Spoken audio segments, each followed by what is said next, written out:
Hey everyone, how you doing? This is Amon Green, Green Bay Packers all-time leader in rushing, and you're watching Packers Total Access Live, your daily source for Packer content. Go Pack, go!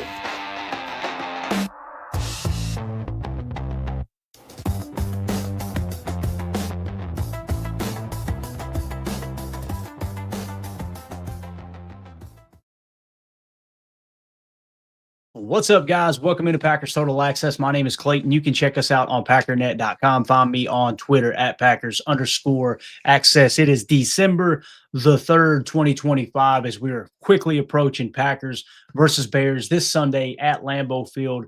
Really excited to continue to dive into that game as we get closer to kickoff. 3:25 kickoff. Going to be a cold, chilly one at Lambeau. Going to be a lot of fun to see this Packers-Bears rivalry reignited for the 2025 season and see who comes out on top on this first of two matchups within a 3-week span. And the second game, it sounds like, has gotten flexed to Saturday night, 7:15 Central kickoff. That'll be prime time viewing as we're coming down the playoff stretch. We'll dive into the playoff implications a little later in the week. But what we wanted to do this morning was talk a little Devonte Wyatt replacement. Obviously, it was announced by Matt LaFleur. Devonte Wyatt will be out for the remainder of the season. A huge blow for the Green Bay Packers, either way you look at it.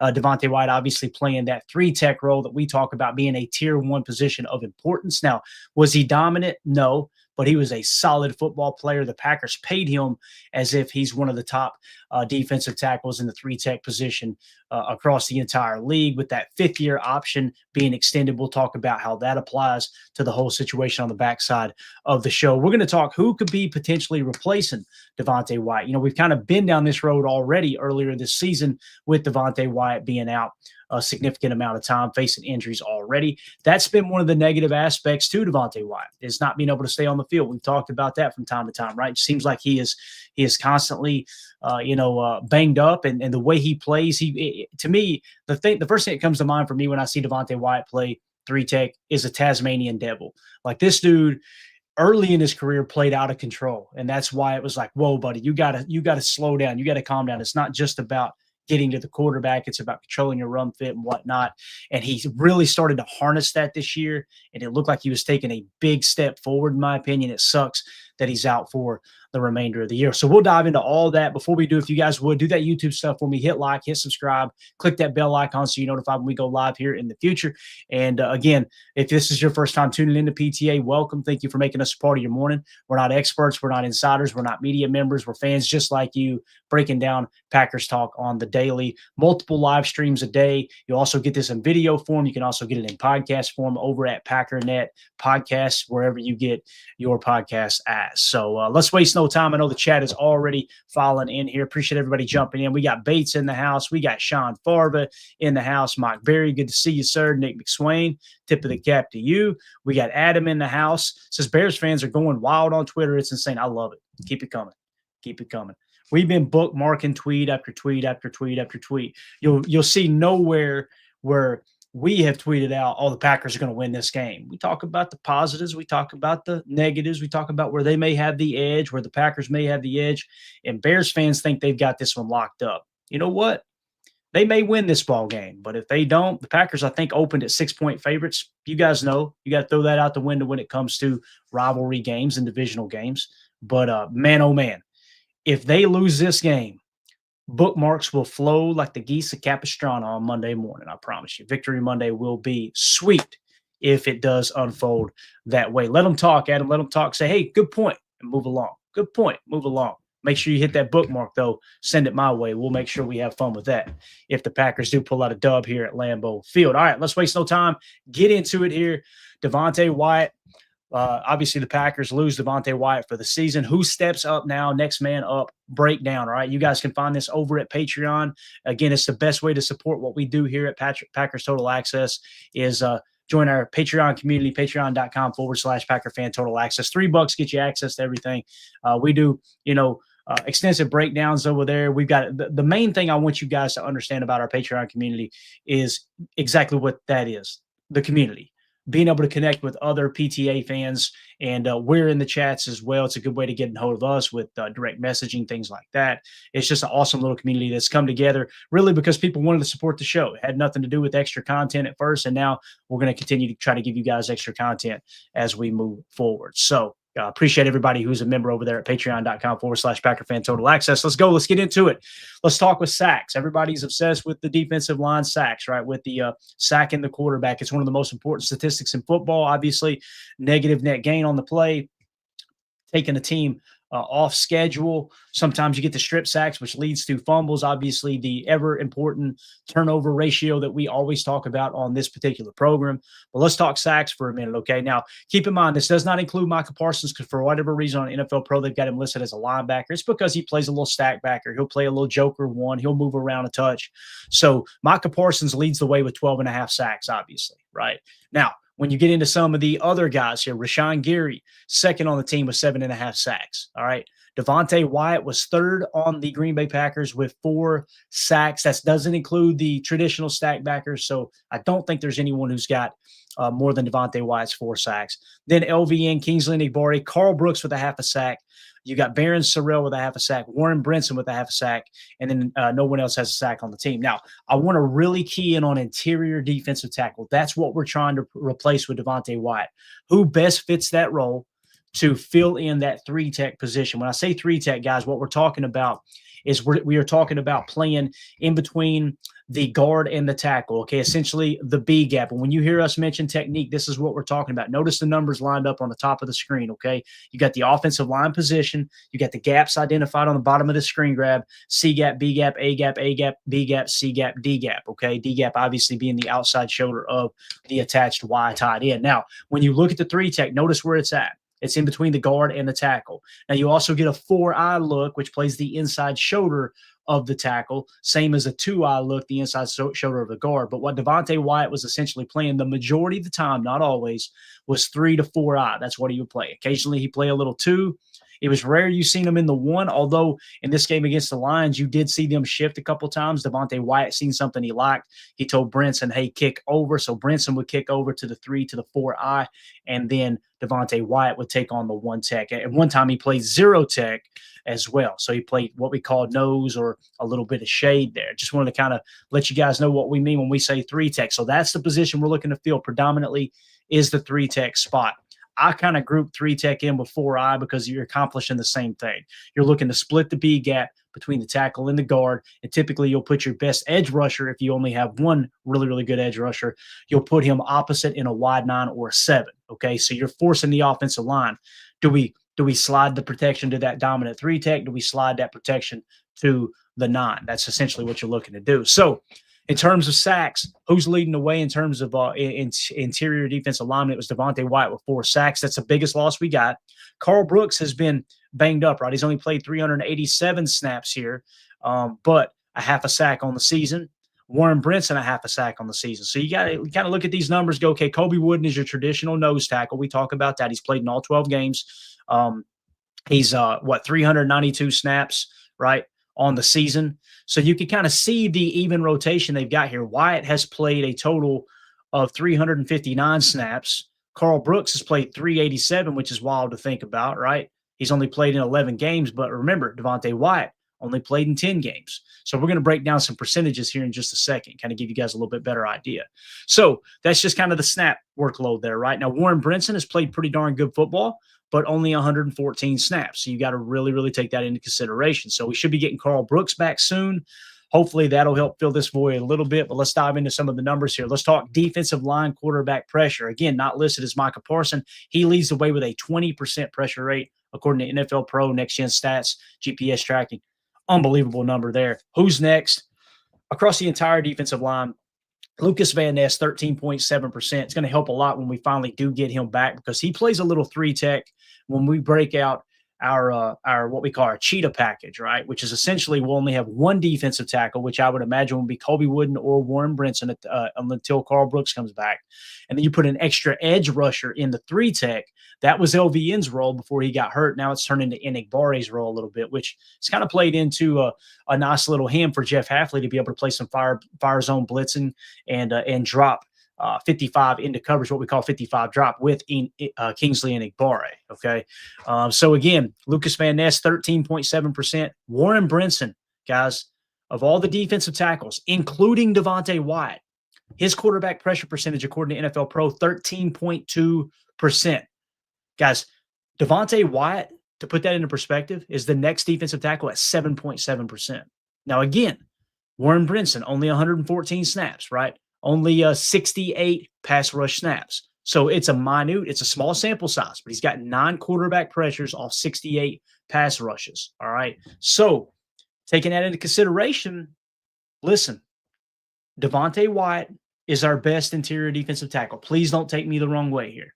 But when you look at the quarterback pressure percentage, Warren Brinson has damn near doubled Devonte Wyatt's quarterback pressure percentage. Now, keep in mind, Devonte Wyatt has the 4 sacks we talked about, right? So with the 4 sacks to Brinson's half sack, and then you look at Devonte Wyatt's got 209 rushes. If you were to let's just say triple Warren Brinson's snap count there, he'd be on pace for 1.5 sacks. Now, chances are those will be 2 full sacks that you'd be picking up. So you'd probably be looking at 2.5 sacks, and you're still 30, 40 snaps shy of where Devonte Wyatt's at. Right now, if you've done it 4 times the amount, you're probably looking at the same type of production that Devonte Wyatt's gotten in terms of the pass rush with Warren Brinson. So now you're asking yourself, okay, that's great. Warren Brinson's rushing the quarterback pretty effectively, Clayton. What about the run defense, right? Glad you asked. Let's take a look at it. Defensive line run stops. Now, keep in mind, a sack counts as a stop as well, okay? So if anything, that says that Devonte Wyatt's stops are inflated a little bit because of the sacks, okay?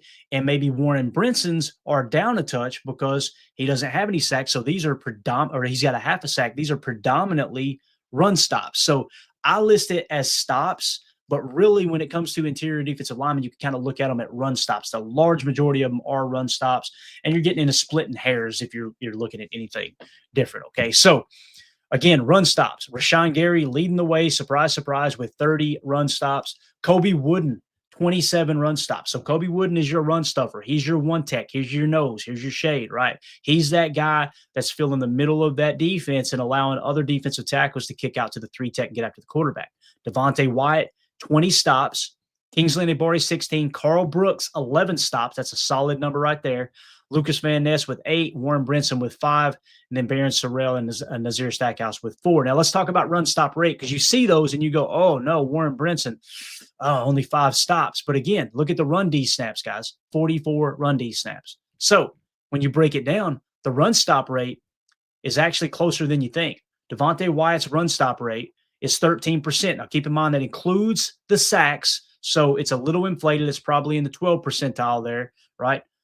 Kobe Wooden, 13%. So he's actually leading the way in run stops for the Green Bay Packers in 2025. Warren Brinson, right on his heels at 11%. Right on Devonte Wyatt's heels at 11, or where he was sitting at 13% when you remove the sacks, is probably in the 12th percentile. Okay. So Brinson at 11% run stop rate. And then you look at the quarterback pressure rate, and Warren Brinson has 13.2% quarterback pressure rate. You guys pick up what I'm saying here? This in no way, shape, or form am I trying to negate the fact that we're going to miss Devonte Wyatt at defensive tackle. But when you really dive into the numbers and you look at the tape and you watch Warren Brinson hold his own as a rookie, and as Matt LaFleur said in his presser yesterday, the more snaps these guys get, the better you feel about them playing interior defensive line. It's just one of those things. You want them to get as many snaps as possible, as quick as possible, but obviously you don't want to hinder your defense along the way. So again, I don't see a huge drop-off from Brinson. Here's what's cool. Wooden's going to continue to play nose tackle. He's going to continue to play 1. Brinson's going to fill in that 3 role, and you'll probably have Carl Brooks come in and play both. So Carl Brooks will probably leap these guys in snap count, I would imagine, unless Hafley is really taking a liking to Wooden and Brinson. If that's the case, Brooks is going to be your rotational guy with Brinson in the 3 tech. Now, Brooks is sitting at 9% run stop rate, since he, in the amount of snaps that he's played this season, right? So when we go to defensive grade now, let's go to PFF grades. This is what I talk about cross-checking stuff. Kobe Wooden has the best defensive grade at 60.5. Carl Brooks is second at 56.7. Devonte Wyatt's third at 52.9. Warren Brinson is fourth at 50.8. Nas Stackhouse is 46. Now, here's the problem I have with the grades, and the reason I like to cross-check them. If Warren Brinson is a worse defender than Devonte Wyatt, Carl Brooks, and Kobe Wooden, how in the heck is he so much higher in quarterback pressure percentage? And you're going, well, do we know that quarterback pressure percentage number is right? Yes, we do. You know how I know that? Because if we were on NFL Pro's site right now, you see my cursor, we could literally click on that 9 right there, and it would show us every single snap, the tape, the evidence. Here is why we called it a pressure. However, when you get down here to these grades from PFF, there is absolutely no reference point whatsoever to say this play we graded this, that play we graded that, this play we gave a pressure. It's all just kind of lost in the abyss. That's why I choose NFL Pro data over PFF data, because they actually back it up with the tape, while PFF goes la la la la la la la. Just trust me, bro. It's hashtag trust me, bro, is how they operate. I see the super chat there, Seth. Thank you so much, buddy. We'll hit that on the backside of the show. PFF pass rush grade. Once again, Brinson is grading out as the second best at 69.1. Cross-checking, that checks out, right? Because again, if you look at his pressure rate, 69.1, and then you go back up to the pressure percentage, right? Warren Brinson, 13.2%, that checks out. That's what you're looking for. You're looking for what you're seeing on tape, what you're seeing in the GPS tracking and the stats that they'll actually earmark, this is the play, and cross-check it with PFF. To me, that gives me confidence, confirmation. Warren Brinson is a good pass rushing defensive tackle. And that's the whole purpose here, is to go, okay, who's best suited to fill that void for Devonte Wyatt at 3 tech? To me, Warren Brinson jumps off the paper, right? Run defense grade, however, Warren Brinson drops down to 42.7. Again, they don't give us any cross-check. What does the run stop rate suggest? Brinson's at 11%. That's worse than Wooden and Wyatt. So again, worse than Wooden and Wyatt. They've got Wyatt down here, guys, listed as a 38.7 run defense grade.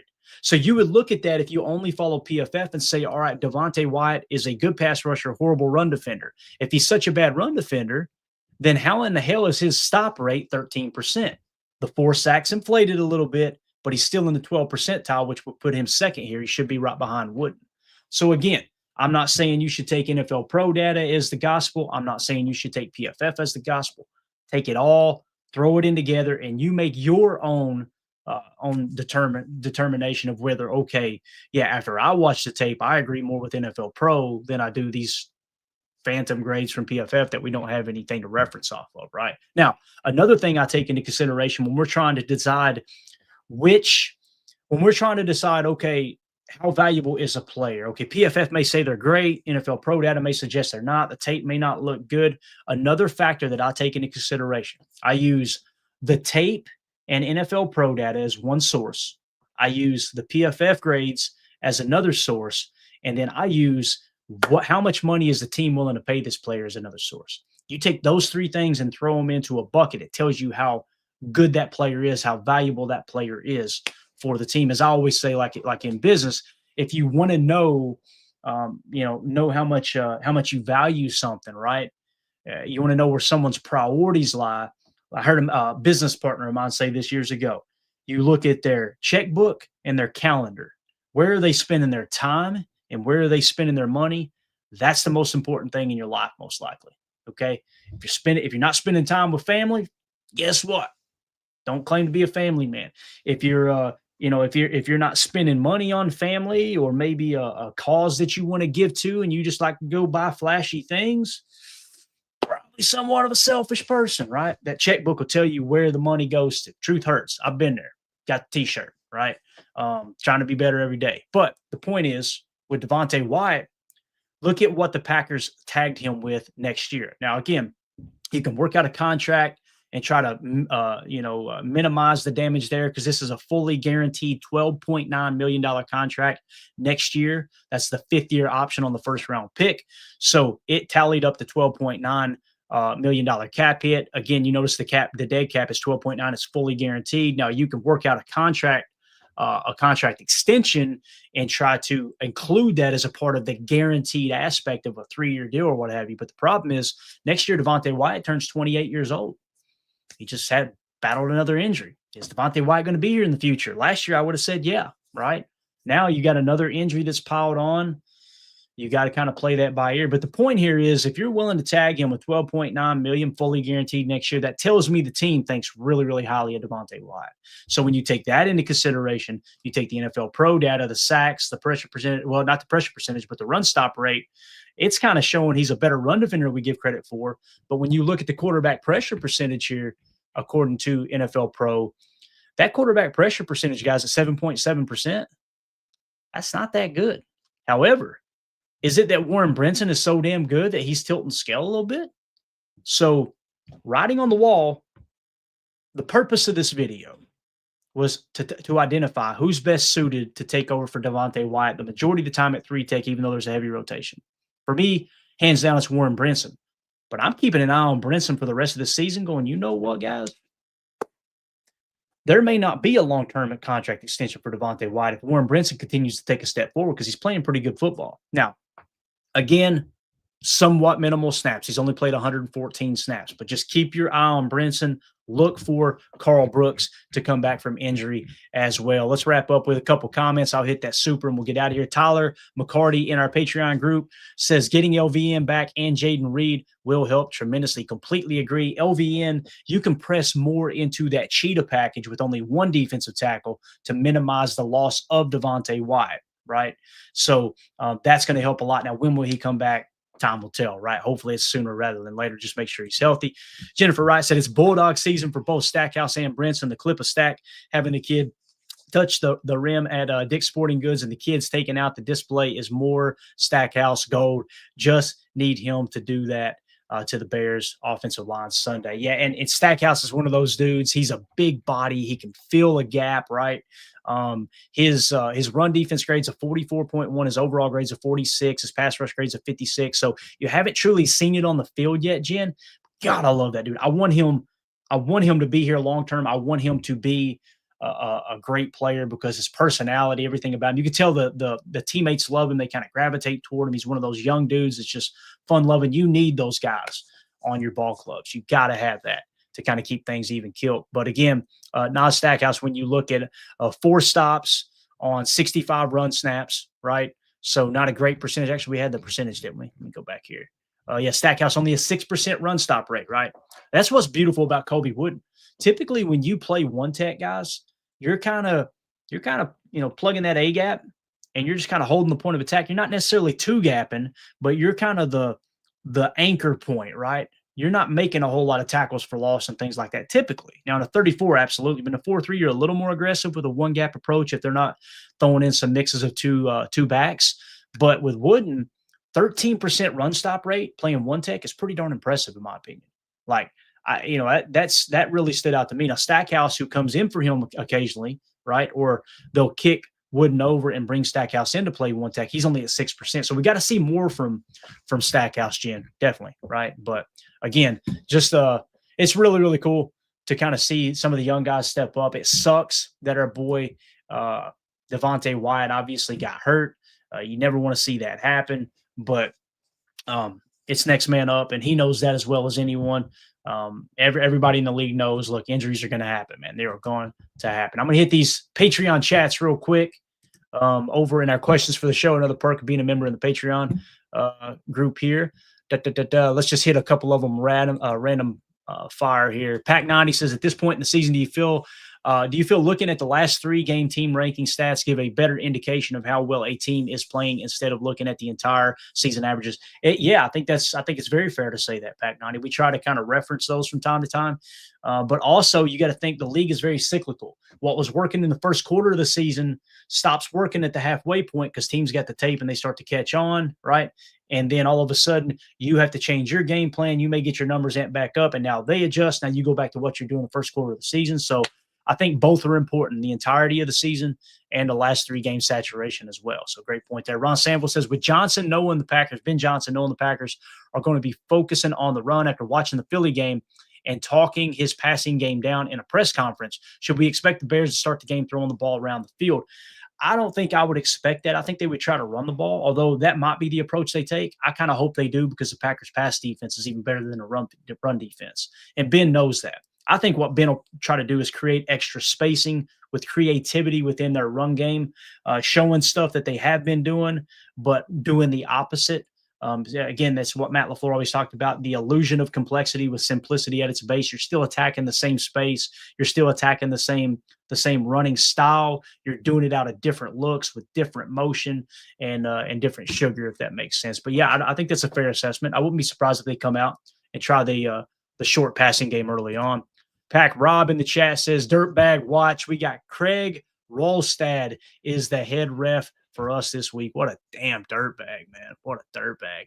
And then, of course, Bates coming in with the important statistics here. Stats for Rolstad, if anyone cares, LOL. We always care about Dirtbag Watch here at PTA. 12 games officiated this year, 69 penalties against home teams, 78 against the away teams. Penalties a game is 12.15. League average is currently 13.2, so below league average for penalties per game. That's nice to hear. Home team winning percentage is 66.6%. The league average is 54%. So what's that tell you? This staff or this officiating crew, Rolstad, they typically lean towards the home team pretty significantly there. 54% up to 66% for the home team is pretty noticeable, man. So again, home team winning percent. So that's just not saying how many flags are thrown. It's just how the winning percentages worked out there. Thank you so much, Bates. That's an important statistic. The last Packers game he officiated was November 24th, 2024. Packers versus the Niners at Lambeau. The Packers won 38-10. Side note, Jacobs had 106 yards and 3 touchdowns in that game. Bates, you are the man with that info, dude. Thank you so much. Jennifer Wright, Bates with the knowledge bombs as always. Completely agree with that. And Jen says, assuming that Reed is back Sunday with both Lloyd and Cox get a 2-week ramp up, what roster cuts are going to be made to make space? Obviously, Wyatt goes on IR. It opens up one spot, but D-line is thin and wide receiver is thick. Seems like lots of moves are going to have to be made. That's a great point. Boy, I hate to say it, but it kind of feels like Malik Heath. You know, I love Malik Heath, but we cannot ignore the fact that there was something that happened between him and the coaching staff where he didn't travel with the team, right? Recently, I know he was there and he played significant snaps against Detroit on Thanksgiving, but that's the one that kind of sticks out to me. Again, if I had to guess, that's one that will probably be gone.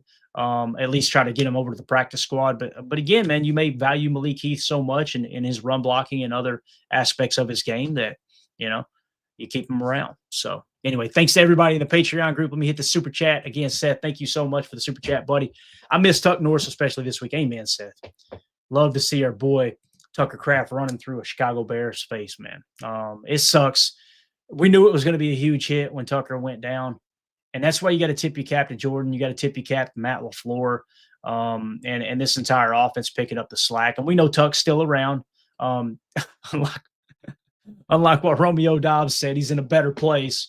He's still here with us. All right, Rome. Tucker's fine. I've seen him multiple times. He is still here on this earth.